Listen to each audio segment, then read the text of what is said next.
tokatrano iray no nisy nanoroba tao amin'ny fokotany Andoharano komineralina Morarano Chrome ny arivany 1Aprily teo. Araka ny fantatra dia filoha fikambanam-behivavy ao an-toerana ity ramatoa ity ary haka ilay volana fikambanana ireto jiolahy. Rehefa tsy nanome ity ramatoa ity dia vono sy daroka no nahazo azy. Vokany naratra ramatoa vaky ny lohany ary tsy natsiary tena intsony. Mitantara ny zava-misy ny mponina tao an-toerana. Pomponjareo ny trano dia tsy nivoanjareo zany tonga zany dia nikranjareo ndray mandeha dia voavony dia tonga dia fa aizy io le vola amin'ny fikambanam-behivavy dia tonga dia ambolesiny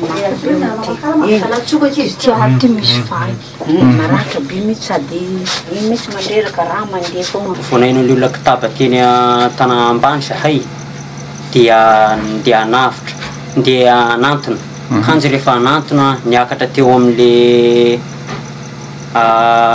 bro le dala dia za tsy nafantatra ka hoe andao aly retsy arana enjena kanjy za mihitsy nitifiriny. Rehefa nitifitra izy dia za latsaka tanaty dodirano dia sahala narovan'Andriamanitra mihitsy tsy hovo ay zany zy fa le dala dia fanavotam-batana indray nataonay rehefa avy eo. Tsara marina fa efa tsy misy ahina ny hainy ramatoa satria efa nahazo ny fitsaboana sahaza azy araka ny fanazavany dokotera tao Morarano Chrome.